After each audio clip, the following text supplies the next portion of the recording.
Saat ini kami informasikan bahwa Bapak Ibu dapat mengikuti ibadah online GBI Rayon 1D pada jam tayang premier pukul 6 pagi dan streaming dapat Bapak Ibu akses sepanjang hari. Doa pagi GBI Rayon 1D diadakan setiap hari Senin hingga Sabtu pukul 6 hingga 7 pagi online dengan menggunakan aplikasi Zoom. Untuk Bapak Ibu Saudara yang ingin mendapatkan link dapat menghubungi nomor WhatsApp berikut ini. Opa Oma dapat mengikuti ibadah UMAS yang diadakan setiap hari Senin, premier mulai pukul 10 pagi, online melalui Facebook. Kaum wanita dapat mengikuti Women of Impact online service yang diadakan pada hari Selasa, tanggal 8 September 2020, premier mulai jam 3 sore, dengan pembicara Pastor Philip Mantova. Kami mengajak Bapak Ibu Saudara untuk dapat join di ibadah tengah minggu ataupun midweek online service yang diadakan pada Rabu ini, premier jam 7 malam. Anak-anak muda, pastikan untuk mengikuti JCN Youth online service yang diadakan setiap hari Sabtu pukul 5 sore. Kami rindu untuk melayani jemaat yang membutuhkan dukungan doa secara khusus dapat menghubungi nomor berikut ini.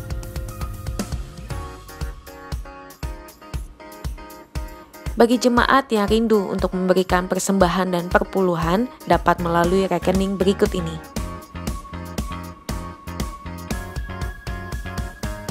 Dan untuk keseluruhan kegiatan di GBI Rayon 1D dapat Anda lihat melalui mobile apps GBI Rayon 1D.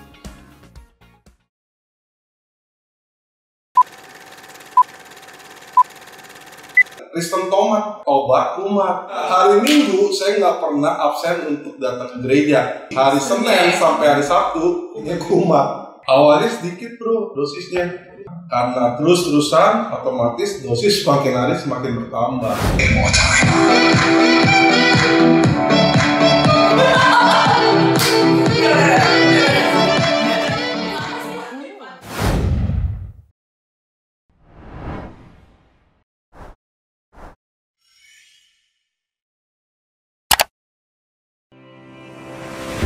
Berbagai macam aktivitas harus terus kita jalani, namun kesehatan kamu adalah yang terpenting. Yuk kita budayakan hidup bersih dan sehat dengan cara jaga kebersihan tangan kamu. Selalu upayakan mencuci tangan kamu dengan sabun ataupun hand sanitizer. Dalam kondisi tangan yang belum bersih, hindari menyentuh area wajah kamu, khususnya mata, hidung, dan mulut. Kemanapun kamu pergi, jangan lupa untuk selalu menggunakan masker. Selalu terapkan etika batuk dan bersin dengan cara menutup hidung dan mulut menggunakan lengan dalam baju kamu. Selalu menjaga jarak dengan orang lain minimal 1 meter untuk menghindari penyebaran virus. Kita semua hidup bersih dan sehat karena kamu penting. Happy Sunday semuanya! Banyak orang bertanya-tanya, apakah pandemi yang kita hadapi adalah tanda kedatangan Tuhan Yesus yang kedua kali? Sebelum kita menjawab pertanyaan tersebut, kita harus mengerti bahwa kedatangan Tuhan Yesus dapat dibagi menjadi 2 tahapan. Tahapan pertama adalah pengangkatan gereja atau yang sering kita sebut dengan rapture. Pada tahapan ini, Tuhan Yesus akan datang di awan-awan dan menjemput kita untuk bersama-sama dengan Dia. Tahapan kedua adalah penampakan Kristus. Pada tahapan ini, Tuhan Yesus beserta orang-orang kudusnya akan mengalahkan antikristus di dalam perang Harmagedon, lalu mendirikan kerajaan 1000 tahun damai. Kita mempercayai bahwa pengangkatan gereja terjadi sebelum masa aniaya atau masa antikristus. Sehingga pertanyaannya adalah, apakah pandemi seperti COVID-19 saat ini dapat dikatakan sebagai tanda bahwa pengangkatan gereja atau rapture sudah dekat? Dalam Matius 24 ayat 4-12, Tuhan Yesus memberitahu murid-muridnya mengenai tanda-tanda yang akan terjadi menjelang kedatangannya yang kedua kali, yaitu yang pertama, goncangan-goncangan terhadap orang percaya, yang kedua, goncangan-goncangan terhadap semua orang di bumi, dan yang terakhir, pemberitaan Injil di seluruh dunia.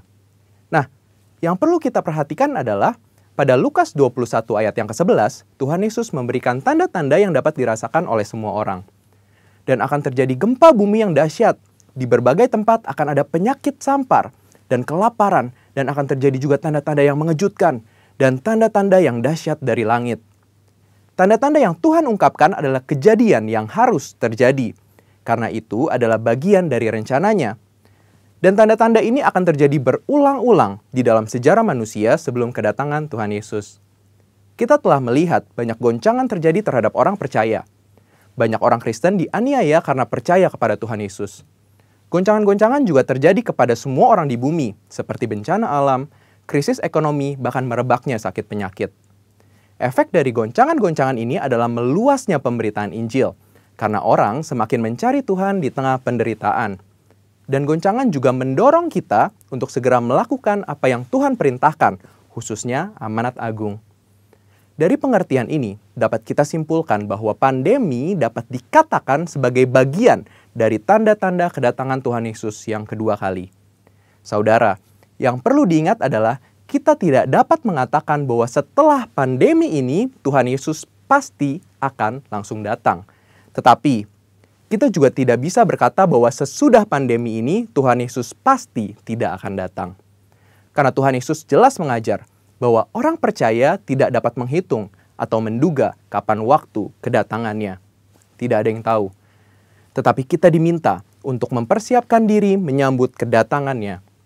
Mengenai kedatangan Tuhan Yesus yang kedua kali yang sudah amat dekat juga sudah disampaikan Roh Kudus sejak 2009 kepada Pastor Niko Nyotora Harjo. Roh Kudus menunjukkan dalam Yoel 2 ayat 28-32 bahwa akan terjadi pencurahan Roh Kudus juga goncangan-goncangan yang luar biasa. Akan tetapi melalui hal tersebut akan ada banyak orang berseru kepada Tuhan dan diselamatkan. Tahun 2013, Tuhan memberikan pernyataan melalui Pastor Niko bahwa yang dimaksud dengan pencurahan Roh Kudus adalah Pentakosta yang ketiga. Sejak saat itu, Pentakosta ketiga aktif disebarkan di mana-mana. Pastor Russell Evans dari Planet Shakers Church, Australia mendapat penglihatan bahwa Roh Kudus sedang dicurahkan di Indonesia. Ada kebangkitan jutaan anak-anak muda yang penuh Roh Kudus, yang cinta mati-matian akan Tuhan, dan akan melayani dengan cara yang belum pernah dilihat sebelumnya. Ini adalah jawaban doa bagaimana Pentakosta ketiga akan terjadi khususnya di Indonesia. Pentakosta ketiga juga diteguhkan oleh banyak hamba Tuhan baik dalam dan luar negeri di Empower 21. Yaitu bahwa kegerakan ini akan lebih besar daripada pencurahan Roh Kudus di Azusa Street. Roh Kudus memberi pengertian bahwa Pentakosta ketiga akan menuntaskan amanat agung dan setelah itu Tuhan Yesus akan datang kembali. Kita percaya bahwa ini pasti terjadi. Kita dapat mengambil kesimpulan bahwa pandemi yang sedang terjadi hari-hari ini adalah bagian dari tanda-tanda penggenapan Pentakosta ketiga, di mana pencurahan Roh Kudus dan goncangan yang terjadi akan mengakibatkan banyak orang berseru kepada Tuhan dan diselamatkan. Artinya, amanat agung Tuhan sedang digenapi. So, setelah kita mengetahui hal tersebut, apakah yang harus kita lakukan untuk menyambut kedatangannya? Ada 4 hal, yaitu yang pertama, hidup berjaga-jaga, artinya hidup kudus di hadapan Tuhan dan di hadapan manusia. Yang kedua, hidup siap sedia, artinya siap menyambut kedatangan Tuhan Yesus, kapan saja. Yang ketiga, hidup setia, melakukan perintah Tuhan, artinya melakukan amanat agung Tuhan Yesus dengan Pentakosta yang ketiga. Dan yang terakhir, hidup intim dengan Tuhan, artinya banyak membaca, merenungkan, melakukan firman Tuhan, banyak memuji, menyembah Tuhan, dan banyak berdoa berbahasa roh. Saudara, walaupun pandemi COVID-19 mempunyai dampak negatif bagi dunia, tetapi jangan lupa, bagi kita yang percaya kepada Tuhan Yesus, pandemi ini adalah bagian dari tanda-tanda kedatangan Tuhan Yesus untuk menjemput kita, gerejanya. Mari persiapkan diri kita dan senantiasa menanti-nantikan kedatangannya. Haleluya! Tuhan Yesus memberkati.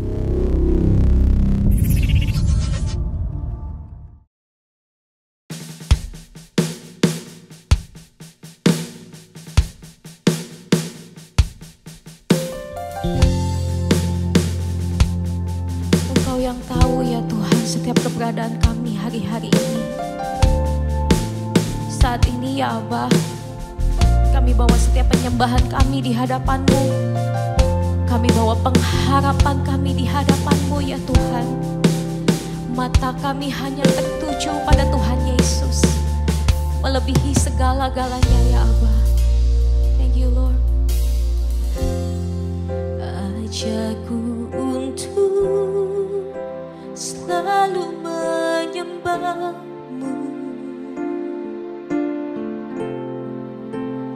dalam keadaan apapun yang terjadi dalamku.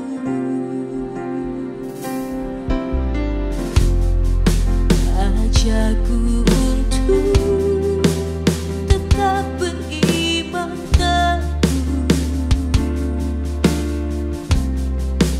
walau dalam lembah yang gelap, kesesatan hatiku bawaku untuk melihat kemuliaan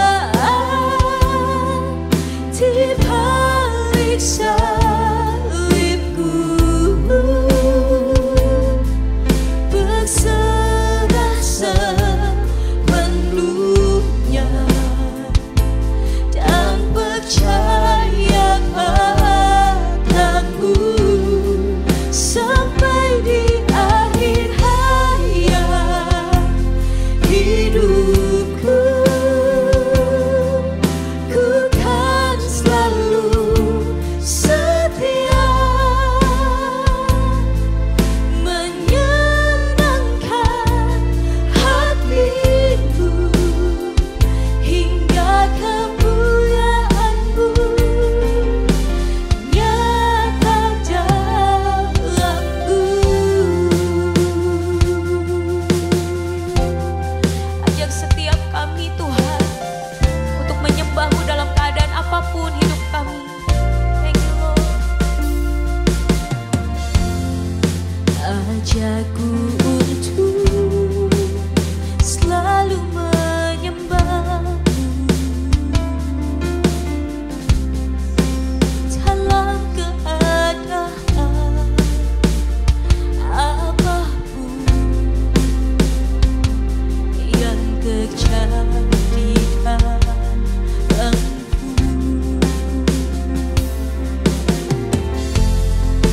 Ajakku untuk tetap beriman teguh,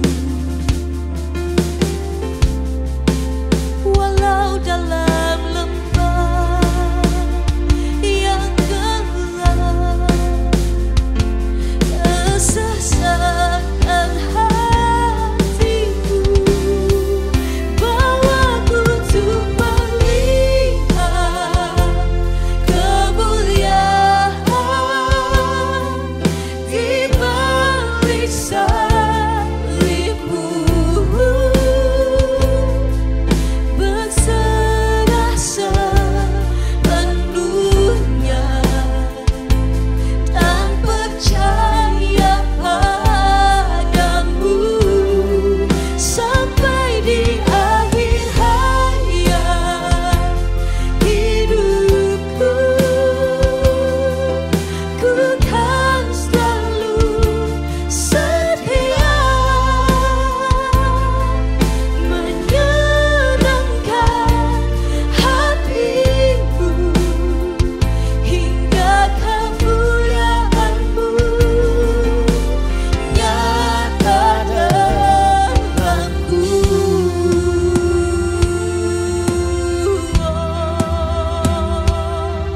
Yesusku,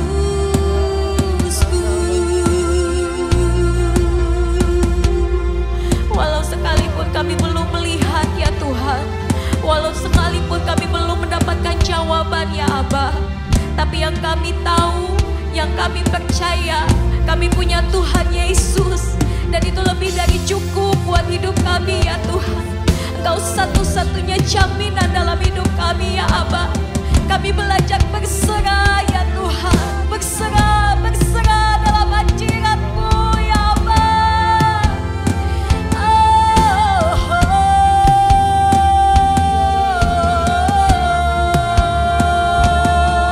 Mari angkat suaramu, kemau sembah Dia. Yeah.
Yesus, ku percaya, ku dapat kemuliaan kuasa salibnya, ku jadi pemenang dalam segala hal.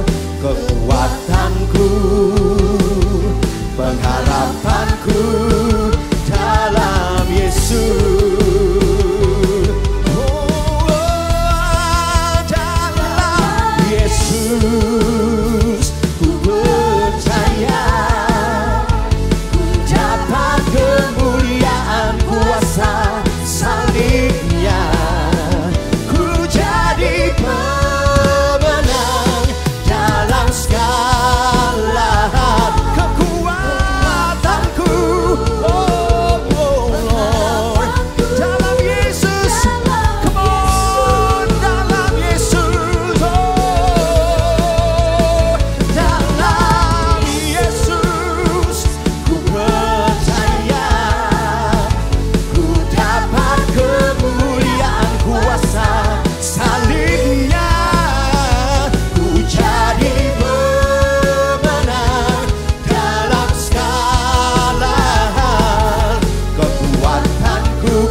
Apa yang kami imani, itu yang terjadi ya Tuhan. Itu yang tergenapi buat setiap kehidupan kami. Untuk setiap kita yang percaya, sama-sama kita katakan amin. Sorakan haleluya Bapak Ibu Saudara. Bersuka cita karena kita punya Tuhan yang dahsyat. Come on, berikan tepuk tangan buat Tuhan kita, Allah kita yang ajaib. Ini setiap pujian kami ya Tuhan. Kau bertahta di atas setiap pujian anak-anak-Mu.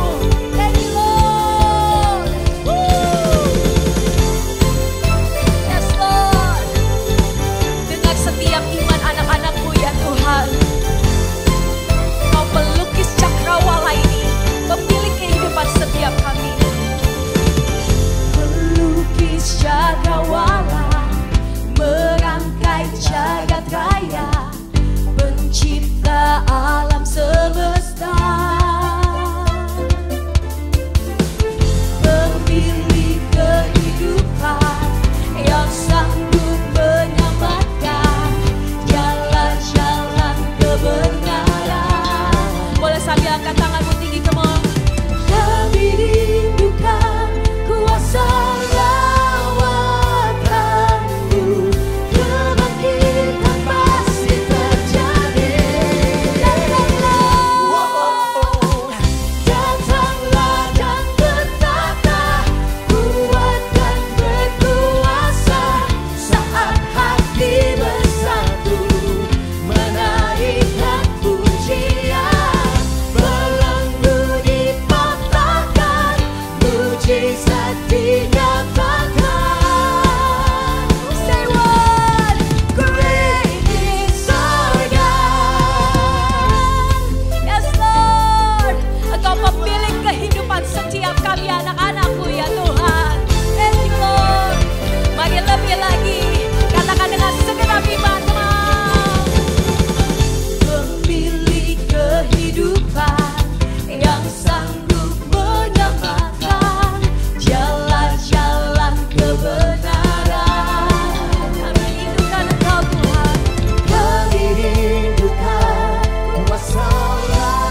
Shalom, salam damai sejahtera untuk Anda semua, jemaat GBI Tampak Siring dan jemaat di Mall of Indonesia Kelapa Gading. Apa kabarnya Anda semua?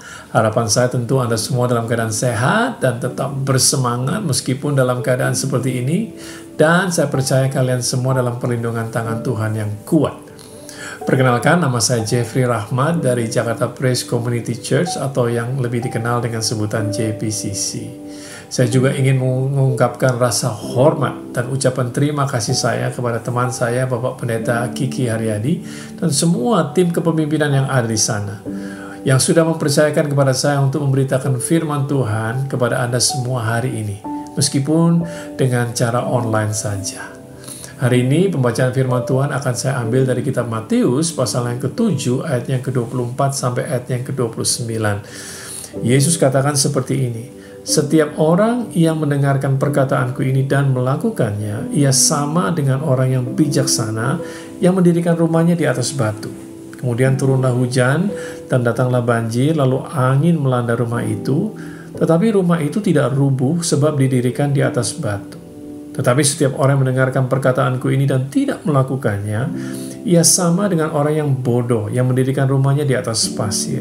Kemudian turunlah hujan dan datanglah banjir, lalu angin melanda rumah itu sehingga rubuhlah rumah itu dan hebatlah kerusakannya."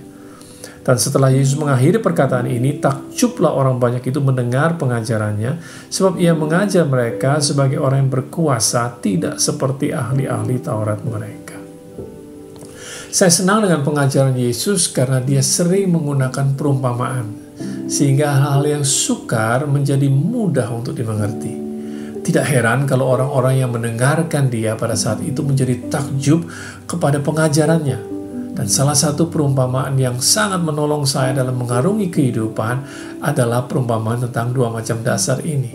Bahkan saya menulis buku beberapa tahun yang lalu dengan judul Permainan Cantik berdasarkan perumpamaan ini. Saya rasa hampir semua kita pernah mendengarkan perumpamaan ini, karena sudah sering diberitakan atau dikhotbahkan di gereja. Namun kenyataannya, buat kebanyakan anak-anak Tuhan, perumpamaan ini hanya menjadi sebuah informasi saja, dan belum menjadi sebuah pewahyuan yang dijalani, sehingga mengubahkan kehidupan. Harapan saya tentu setelah mendengarkan firman Tuhan ini, Anda akan diperbaharui cara berpikirnya, dan mulai menjadikan perumpamaan ini sebagai sebuah gaya hidup. Namun sebelumnya, mari saya ajak Anda semua untuk berdoa lebih dahulu. Mari kita berdoa bersama-sama. Tuhan Bapa di surga, kami mengucap syukur dan berterima kasih untuk hari yang baru yang Kau berikan kepada kami. Terima kasih untuk kebaikan-Mu yang terus berlaku dalam kehidupan kami. Meskipun kami tidak selalu mengerti apa yang sedang terjadi, namun itu tidak mengubah kenyataan bahwa Engkau tetap baik dalam hidup kami. Kami buka hati dan pikiran kami hari ini untuk menerima kebenaran firman-Mu. Dan kami berdoa supaya Engkau mengurapi kami semuanya, baik yang mendengarkan maupun hamba-Mu yang berbicara, sehingga bukan hanya sekedar informasi yang baik yang kami terima, tetapi sebuah pewahyuan yang sanggup mengubah arah kehidupan kami menjadi semakin serupa dengan Yesus Tuhan kami. Di dalam nama Yesus kami berdoa dan mengucap syukur, dan semua yang percaya katakan amin. Hujan, banjir, dan angin datang tidak pilih kasih. Hujan, banjir, dan angin datang untuk semua, baik orang berdosa maupun tidak, baik orang yang baik maupun orang yang jahat. Yesus katakan dalam kitab Matius pasal yang ke-5 ayat yang ke-45 dikatakan, "Karena dengan demikianlah kamu menjadi anak-anak Bapamu yang di surga, yang menerbitkan matahari bagi orang yang jahat dan orang yang baik, yang menurunkan hujan bagi orang yang benar dan orang yang tidak benar." Jadi hujan, banjir, dan angin tidak seharusnya menakutkan dan membuat kita jadi was-was atau deg-degan setiap kali mereka datang. Kalau kita tahu bahwa rumah kita itu kuat, atau kalau memakai istilah yang dipakai oleh Yesus, kalau rumah kita didirikan di atas batu.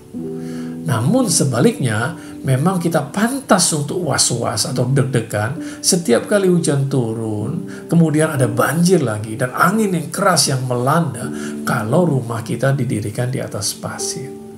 Dalam hidup ini, mau atau tidak mau, senang atau tidak, kita akan menemui yang namanya krisis demi krisis. Baik krisis itu besar maupun kecil, baik krisis pribadi maupun krisis secara global yang sedang kita hadapi sekarang ini di musim COVID ini.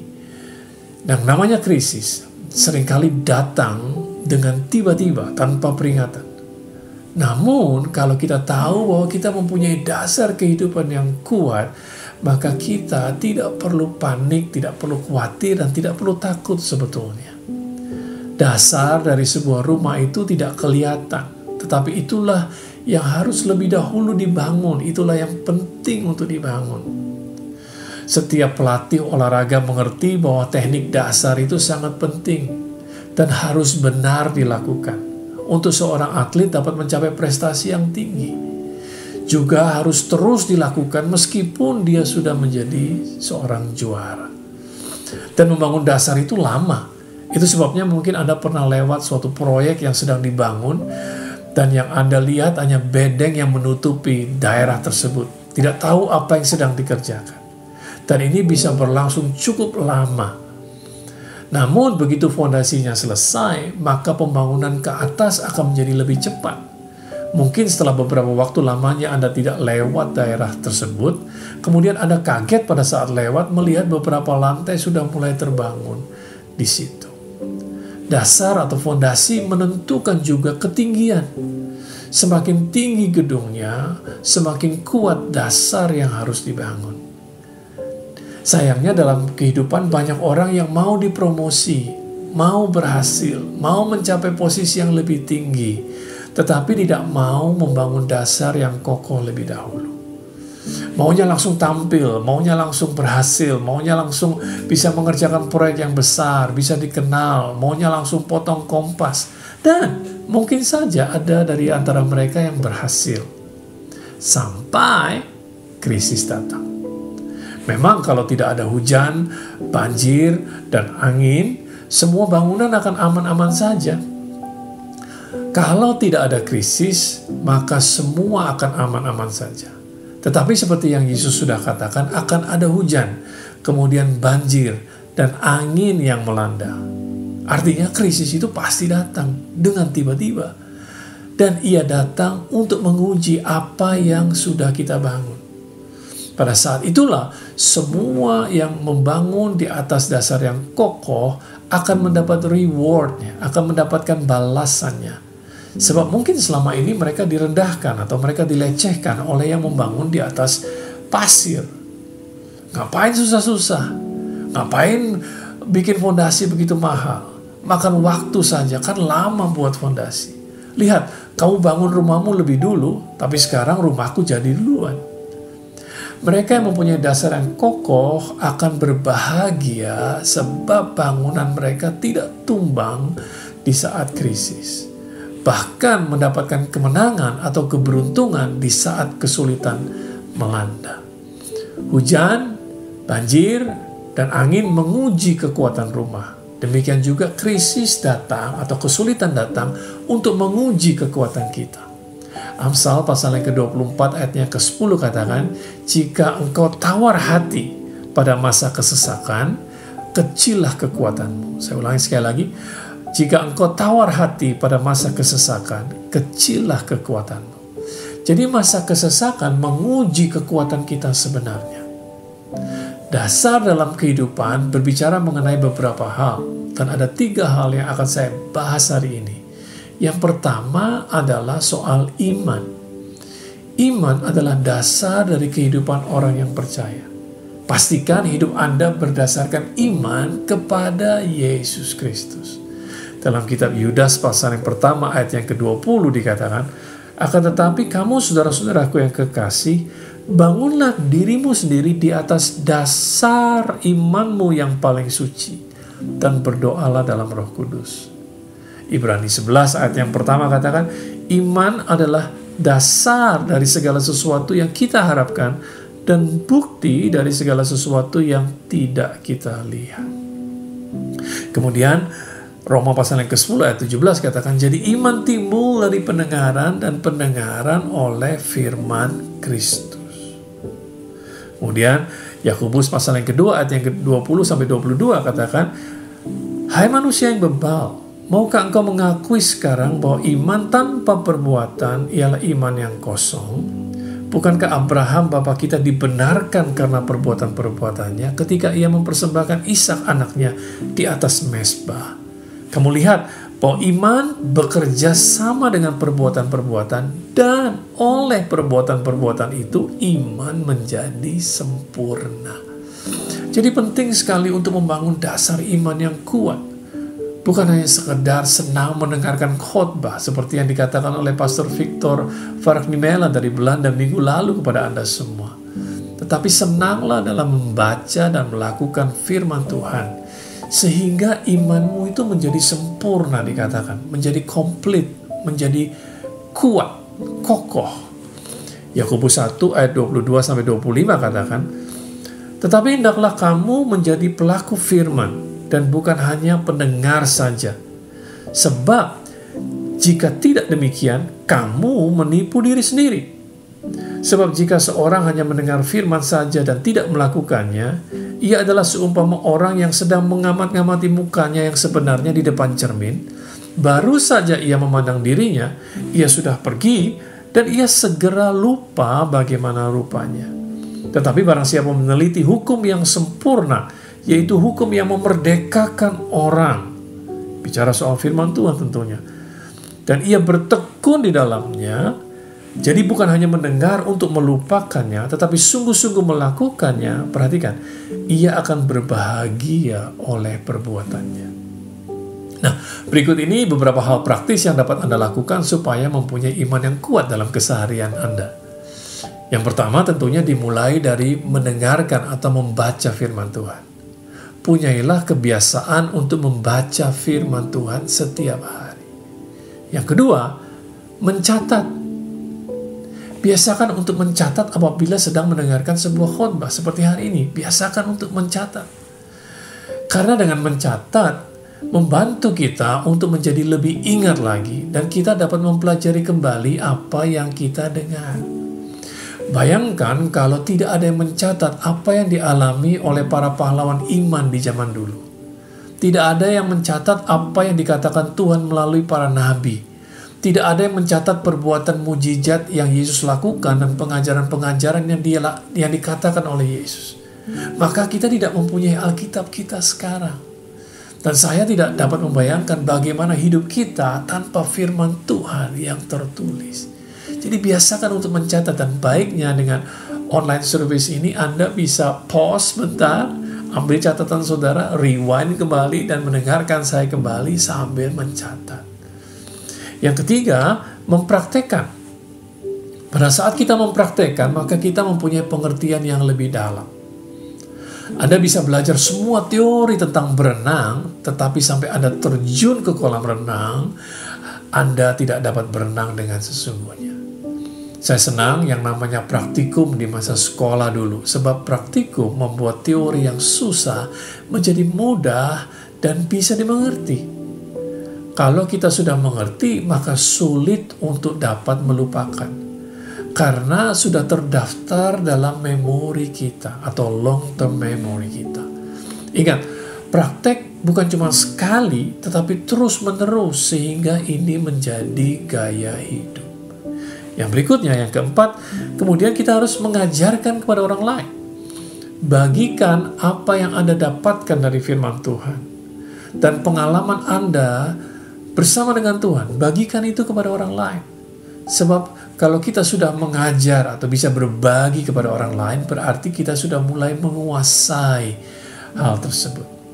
Itu sebabnya penting untuk dapat bergabung dalam sebuah kelompok sel di gereja Anda, atau bergabung dalam kelompok pelayanan supaya kita dapat berbagi dengan yang lain, dan juga pada saat yang bersamaan kita bisa belajar dari yang lain. Jadi yang pertama, dasar kehidupan bicara soal iman.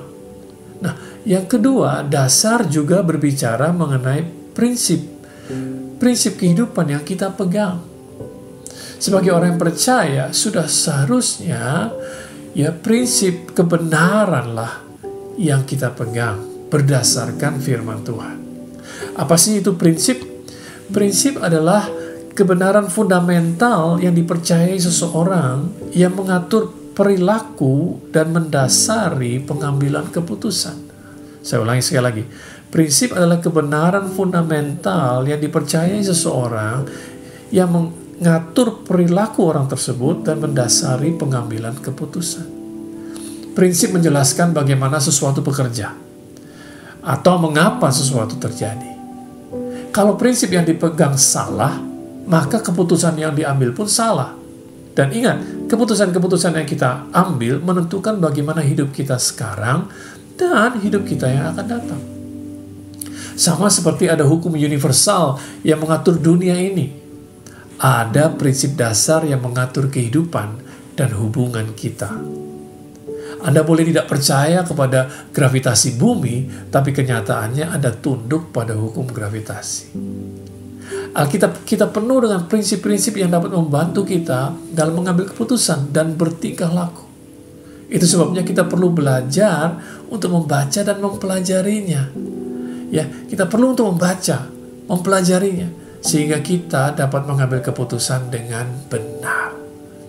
Ada prinsip dalam membina rumah tangga atau membangun rumah tangga. Ada prinsip dalam mendidik anak-anak. Ada prinsip dalam membangun hubungan yang sehat. Ada prinsip dalam melakukan usaha, dan lain-lain. Nah, prinsip-prinsip inilah yang kemudian akan membentuk sebuah belief system atau sistem kepercayaan yang sangat menentukan arah dan masa depan kehidupan seseorang. Salah satu yang kita semua tahu, prinsip kebenaran berkata demikian, tabur dan tuai. Galatia pasal yang ke-6 ayat yang ke-7 sampai 9 katakan, jangan sesat, Allah tidak membiarkan dirinya dipermainkan, karena apa yang ditabur orang itu juga yang akan dituainya.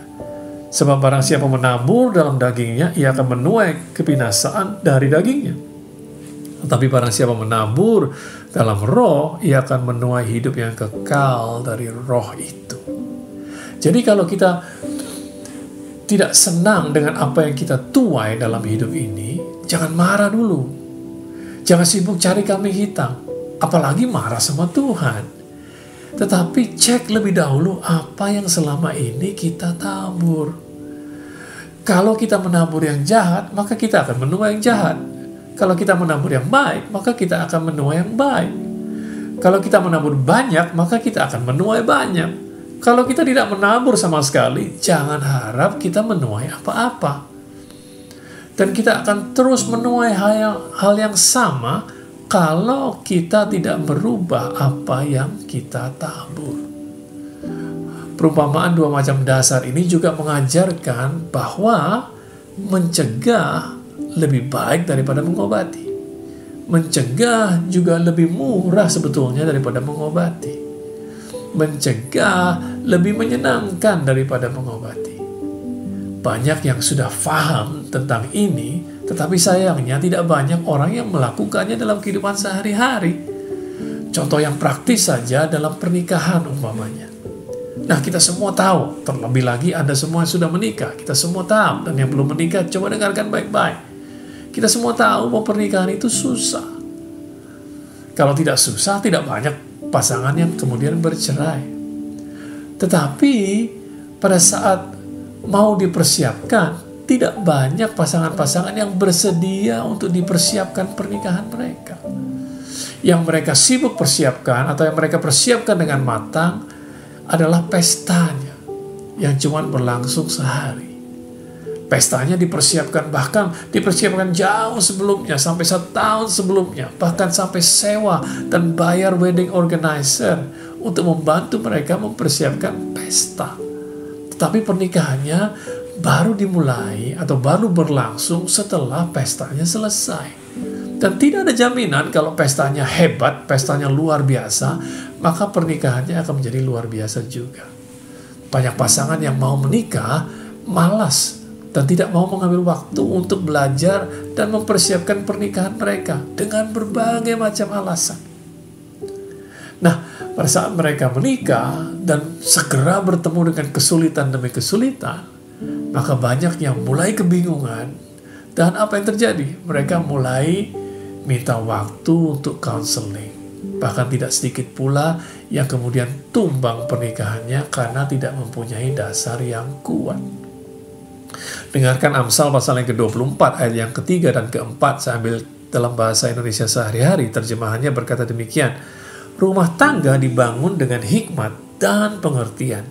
Dan apabila ada pengetahuan, maka kamar-kamarnya akan terisi lengkap dengan barang-barang berharga dan indah.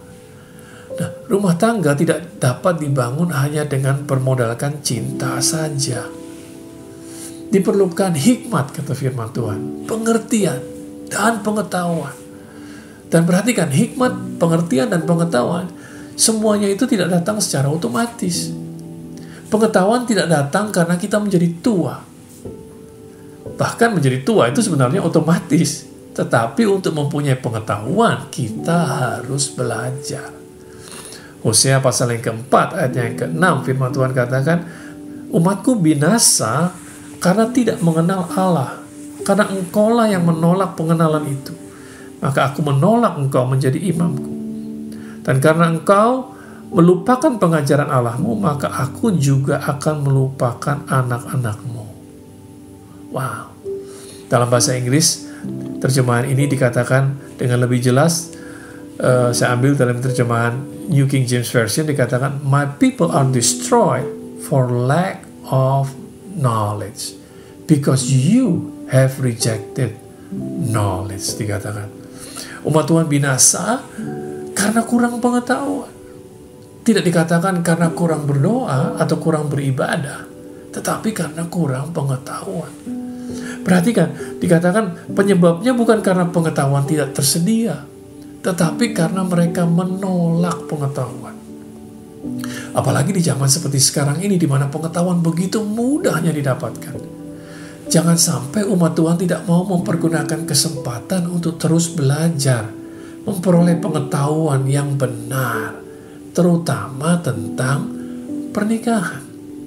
Semoga ini membantu terutama buat mereka-mereka yang belum menikah dan juga yang sudah menikah. Siapa yang percaya bahwa suasana sewaktu counseling tidak sebagus suasana selama persiapan. Suasana counseling biasanya panas, ya, saling menyerang, saling bertahan, masing-masing mencari pembenaran. Sedangkan suasana persiapan, pasangan-pasangan masih diliputi dengan perasaan cinta, sehingga lebih mudah sebetulnya untuk mereka belajar. Jadi jangan tunggu sampai krisis datang dulu baru belajar. Ingat, mencegah lebih baik daripada mengobati.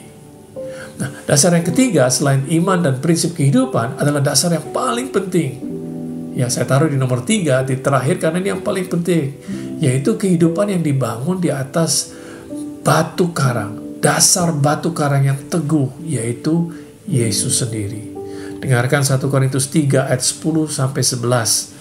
Sesuai dengan kasih karunia Allah yang dianugerahkan kepadaku, aku, Paulus katakan, sebagai ahli bangunan yang cakap telah meletakkan dasar, dan orang lain membangun terus di atasnya. Tetapi tiap-tiap orang harus memperhatikan bagaimana ia harus membangun di atasnya. Karena tidak ada seorang pun yang dapat meletakkan dasar lain daripada dasar yang telah diletakkan, yaitu Yesus Kristus. Yesus adalah dasar yang paling kuat. Dan sudah seharusnya kehidupan kita dibangun di atasnya. Jangan dibangun di atas dasar yang lain. Apalagi di atas dasar mamon, atau harta benda, atau uang. 1 Petrus 2 ayat 4-6 katakan, dan datanglah kepadanya batu yang hidup itu, yang memang dibuang oleh manusia, tetapi dipilih dan dihormat di hadirat Allah. Dan biarlah kamu juga dipergunakan sebagai batu hidup untuk pembangunan suatu rumah rohani, sebagai suatu imamat kudus, untuk mempersembahkan persembahan rohani, yang karena Yesus Kristus berkenan kepada Allah.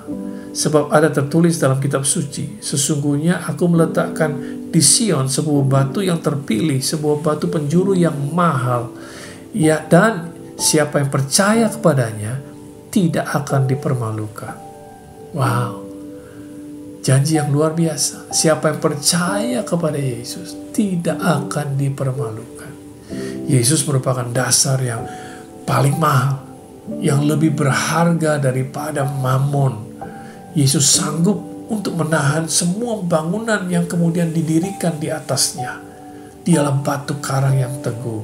Itu sebabnya kalau Yesus yang menjadi dasar kehidupan Anda semua, maka ketenaran, kekuasaan, kekayaan, keberhasilan, sukses, promosi tidak akan menjatuhkan Anda, karena Anda mempunyai dasar yang sangat kuat yang menopang hidup Anda.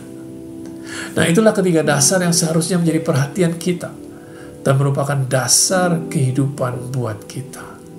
Ini yang kita bisa pelajari dari perumpamaan tentang dua macam dasar ini. Nah, pada akhirnya, kalau di masa COVID ini kehidupan Anda tetap berdiri tegak, bahkan Anda mendapatkan keuntungan yang besar, puji Tuhan. Tidak perlu menyombongkan diri. Jangan tinggi hati, apalagi mengejek dan merendahkan mereka-mereka yang sedang susah. Tetapi sebaliknya tolonglah mereka yang berada dalam kesulitan.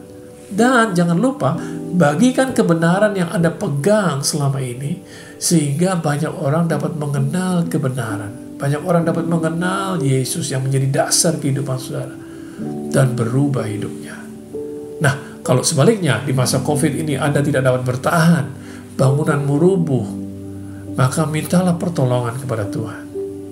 Bertobatlah kalau memang selama ini Anda tidak mengambil waktu dan membangun iman dengan baik, dan tidak hidup sesuai dengan prinsip kebenaran firman Tuhan, dan tidak membangun hidupmu di atas dasar batu penjuru yang kokoh, yang mahal itu, yaitu Yesus sendiri.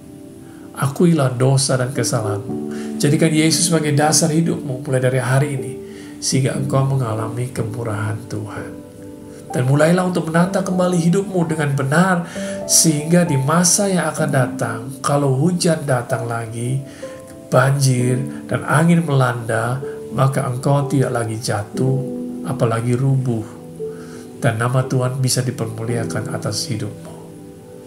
Amin. Sekian dari saya, dan Tuhan Yesus memberkati Anda semua. Amin. Shalom Bapak sekalian, kita sudah diberkati dari pemberitaan firman Tuhan oleh Pastor Jeffrey Rahmat. Nah, sebelum kita mengakhiri ibadah ini, saya ajak Bapak sekalian untuk kita angkat tangan di hadapan Tuhan. Kekasih Tuhan Yesus Kristus, saat ini terimalah damai, sejahtera, sukacita, kebahagiaan, perlindungan yang sempurna, berkat yang berlimpah-limpah daripada Bapa di surga melalui Putranya yang tunggal, Yesus Kristus Tuhan, dan melalui persekutuan manis dengan Roh Kudus penyerta saudara sekalian, mulai hari ini sampai Tuhan Yesus Kristus datang untuk kedua kalinya, bahkan sampai selama-lamanya. Setiap kita yang percaya, mari kita katakan sama-sama, amin. Tuhan Yesus memberkati.